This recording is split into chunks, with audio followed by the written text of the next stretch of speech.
Innanzitutto vorrei rivolgere il mio saluto alle autorità civili, militari, ai parenti dei caduti, a tutti i cittadini qui presenti, alle associazioni partigiane, agli alpini, ma soprattutto alla città di Brendola, la sua vice sindaca, per avermi invitato a commemorare questo momento così importante.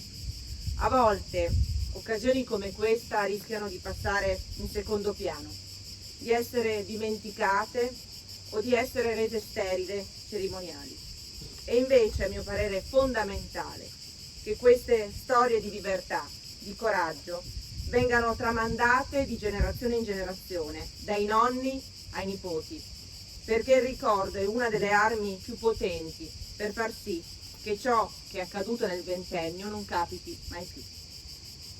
Giornate come queste servono a non dimenticare quello che in queste terre e allo stesso modo in tanti altri luoghi del nostro paese è stato provocato dall'odio e talvolta dall'indifferenza.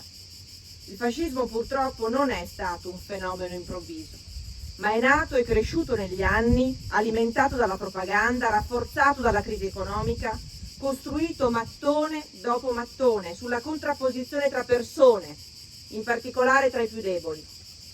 In quel modo gli ebrei, gli operai, i tanti sindacalisti, gli omosessuali, le donne e tante altre categorie di persone diventate poi emarginati sono stati trasformati in capro espiatorio per coprire le difficoltà di un paese che stava sempre di più chiudendosi al mondo mentre si univa sempre più ad un abbraccio mortale con il regime nazista.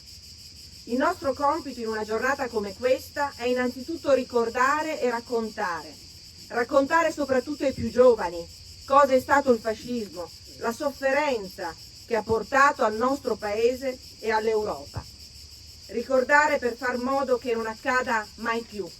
Ma le giornate come oggi non possono esaurire il nostro lavoro e la nostra missione. Servono come stimolo, un appuntamento importante per trovarci tutti insieme.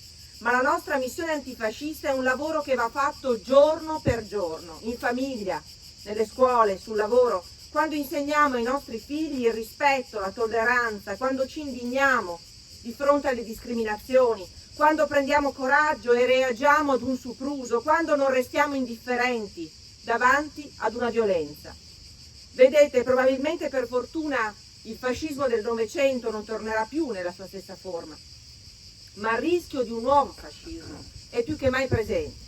È rappresentato dall'odio sociale, razziale, misogino, che ancora oggi attraversa alcuni strati della nostra società ed è sempre pronto lì a riemergere. Negli ultimi anni del regime fascista, quando tutto sembrava perduto, uomini e donne di altissimo valore vennero inviati al confine, sull'isola di Ventotene. Paradossalmente, quello che doveva essere la tomba dell'antifascismo, dove il regime intendeva annichilire ogni opposizione, divenne invece il germoglio delle libertà. Su quell'isola, nonostante le condizioni durissime di prigionia, si ritrovarono tantissimi oppositori del fascismo, Pertini, Terracini, Spinelli, molti altri. Insieme, pur nella diversità delle loro idee, iniziarono a pensare ad un'Italia e ad un'Europa del futuro finalmente libera, giusta, democratica. Il loro progetto e le loro idee vennero anni dopo riportati nella Costituzione repubblicana, un documento ancora oggi attualissimo e che purtroppo non ha ancora ricevuto piena attuazione, in particolare nella realizzazione compiuta dei diritti. Ma le loro idee furono anche alla base del progetto di unificazione europea, che è stato ad oggi uno dei più grandi garanti e promotori della pace in Europa. Ancora oggi Ventotene rappresenta per tutti gli europeisti un riferimento ideale altissimo di cui dobbiamo essere fieri. E allora, guardando al mondo di oggi, in cui la guerra è tornata in Europa, in cui troppi sembrano travolti da spinte guerrafondaie, ricordiamo con forza cosa è veramente la guerra. Ricordiamo il sacrificio di tanti giovani, ragazze e ragazzi al fronte, mandati a morire per colpe altrui, proprio come oggi accade in Ucraina, dove innocenti, muoiono ogni giorno. Ricordiamo per dire mai più, per difendere insieme la pace, la democrazia, la tolleranza, le libertà.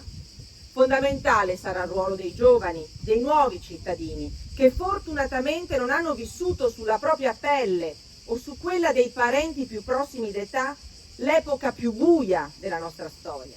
È una fortuna ma anche una grande responsabilità dover apprendere, capire, studiare ciò che in passato è successo, ossia che giovani come loro, come coloro che ricordiamo oggi con grande coraggio e spirito di servizio, hanno deciso di lottare semplicemente per un mondo più giusto, più libero, pagandone però un caro prezzo. È nostro compito onorarli con la memoria, ma anche con le azioni e con la politica.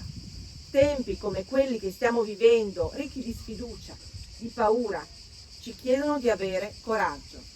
Tocca a noi continuare a lottare per difendere l'uguaglianza, la libertà, la democrazia in Italia, in Europa e in tutto il mondo. Grazie.